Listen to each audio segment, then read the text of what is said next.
So Albans City rounded off their pre-season friendlies today with a 1-0 win over a Barnet 11 at Clarence Park.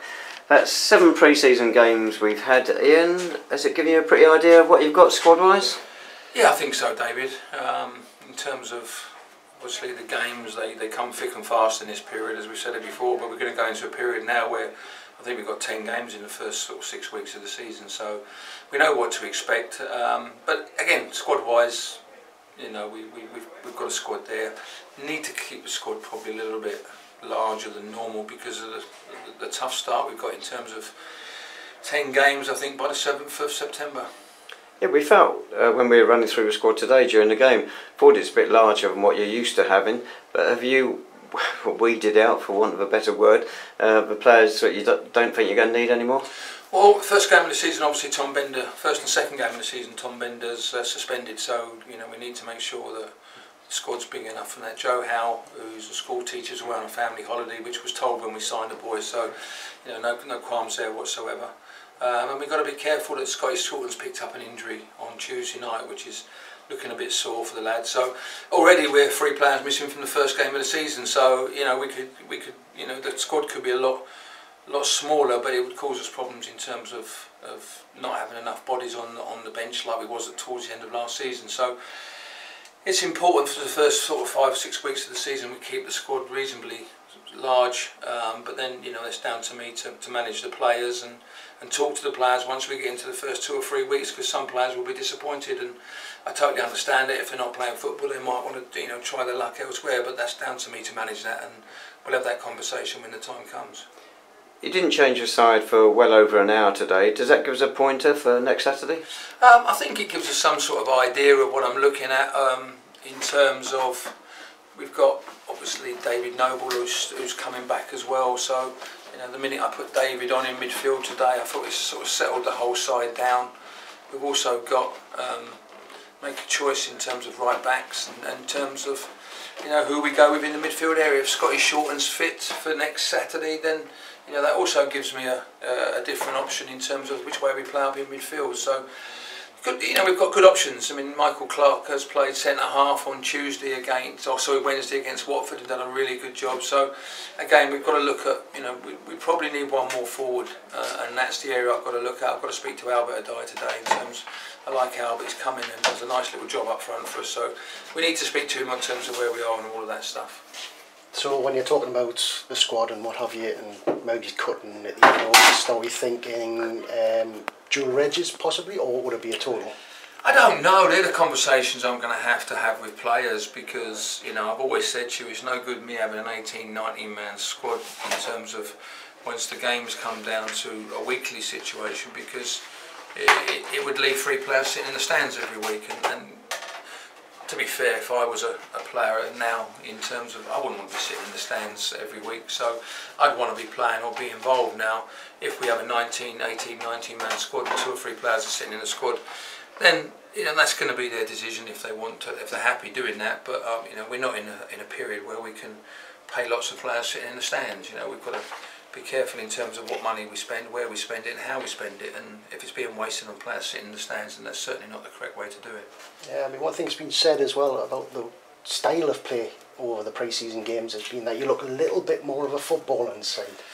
Well, I think we lost our way last year, and when we lost David Noble, I think we went from back to front very quickly last year, and I think that's something to do with the style in terms of the injury we picked up, is that we didn't replace David until we brought Scotty Shorten in. So, and this is not being disrespectful to the players we had in there, but we had players in there that weren't quite as technically gifted as what David Noble is and what Scotty Shorten is, and it's just carried on really from pre-season that a couple of the players we brought in are very technically good players. So it's just lent to us playing slightly different. But I think I totally understand what you're saying, but the first half of last season I felt we played a lot of football, but injuries at Christmas caused us to go longer. We never had the players, we never replaced David Noble, and as I say, until we brought Scotty Shorten in, and when we brought Scotty in, I felt we started to play some good football again. But what happened is obviously he picked the injury up in the last few weeks of the season. And I've spoken to a fair few of the players across the pre-season, and the confidence seems really, really high that you could challenge for one of those playoff places. Well, I think every time we've spoken, I think it's 3 years now, Neil, in terms of, that's my first goal, is let's try and get a playoff place. I've always said before, the most important thing is we don't get relegated. And you have to be realistic when you start a season. You hope your squad's to where you want it to be. I'm pleased in terms of the personnel we've brought in. I'm pleased that they have, as a group, knitted very, very well. And they've got a real good work ethic about them, which is so important at this level. And then if we get off to a good start, it's about having a good start. If we don't have a good start, it's about not panicking and making the players frightened to get the ball, frightened to express themselves, and frightened not to go and perform at a good level. So at the moment it's pre-season. We're not playing for a lot at the moment, apart from some personal pride and some players to obviously still get themselves a deal at the club. But also that we've got to be aware that going into next week is where it really starts, and it's going to be a tough start with Chippenham, Dartford and Dulwich. That first week is going to be very, very tough. So we need the squad, we need the players to express themselves. I want them to be confident on the ball, and I think we've seen today, I hope we don't use up all our luck, but I felt the 2 goals, or one of the goals we scored against Watford and the goals against today are like 2 of the best goals I've seen for a long, long time. So we've got to take it. It's good in terms of where the squad's come together. I'm really pleased with that, and some of the players we brought in are for me, are technically better than I expected. Just watching them over weeks of last season, we knew what Darren Foxley could do, we knew what Bobson could do, and they haven't disappointed us from that side of it. You two talked about the style of the play. Of course, once you get forward in the team, out of the defence, it's not that tall a side, so it's going to have to be ball to feet and that sort of game. Well, especially going forward. I mean, we know Sam Merson can head a ball probably as good as anybody in the league, so we know that. Joe's slightly different, that he wants the ball to feet, and he's always on the move, he's always looking to take the ball with him. And then, your wide players aren't that big, so we know that. I mean, back 4, back 3 isn't bad.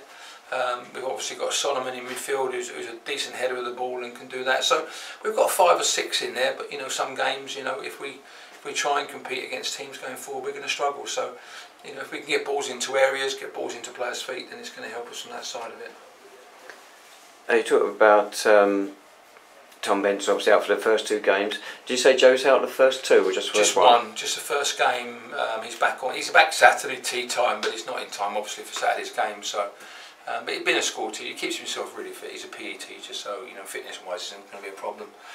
So we'll have him back for the Dartford game away, which we'll need everybody for that as well. And this week it's just training? Training Tuesday night, and then we've got an open training session here Thursday night for the supporters if they want to come down. And then we've got Fans Forum in the bar at 8 o'clock, David. Thanks for reminding me. 7:30, thank you. 7:30. Well, yeah. I'll get up there for 8 o'clock because we're training at 6 o'clock. So, but as I say, we've got to plan and prepare correctly. That's the thing we've got to do this week.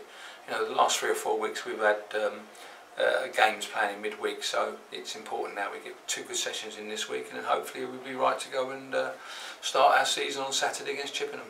It's interesting. 3 of the pre-season games, I think it was, were on a synthetic surface, which of course we train on a plastic pitch as well.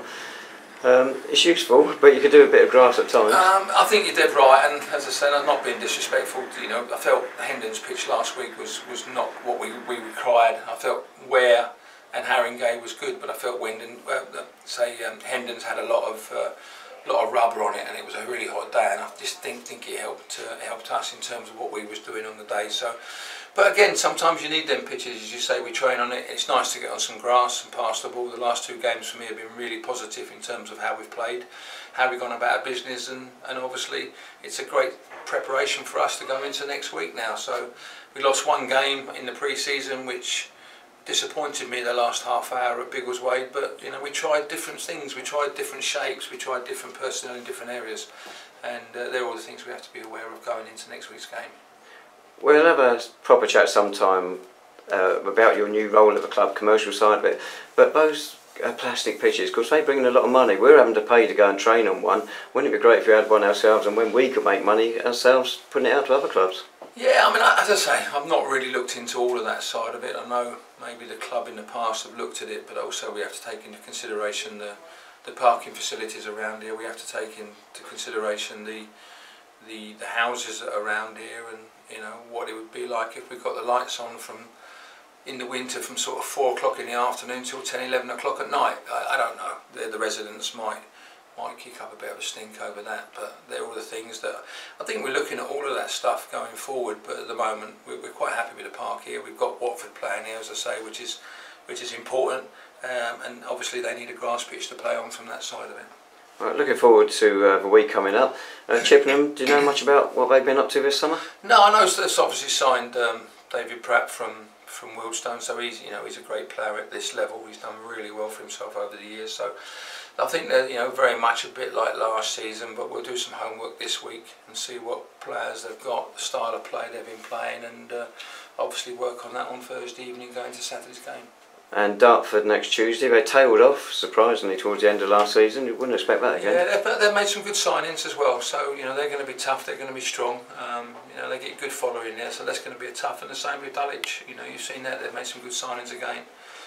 So under no illusions, it's going to be a tough start. If we're not quite ready for it, then we'll come away from all those games with minus points. And it's important at this stage of the season we pick up as much as we can, as early as we can, as we proved over the last couple of years.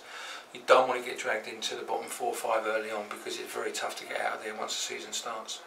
We shan't be looking down that side of the table, Ian, don't worry about that. Hopefully not, David, but football's got a funny old habit of making things happen. So as I say, let's see where we are, and we'll take it in each batch of sort of 8 games at a time. And let's get this first batch out of the way. August is a tough month.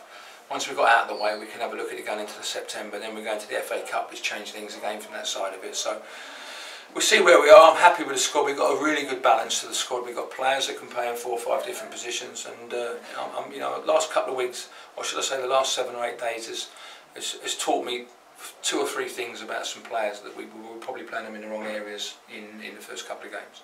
Right, we look forward to next Saturday then, when we'll have some proper football to talk about. That's when the Saints take on Chippenham Town, National League South. Kick-off at Clarence Park is at 3 p.m.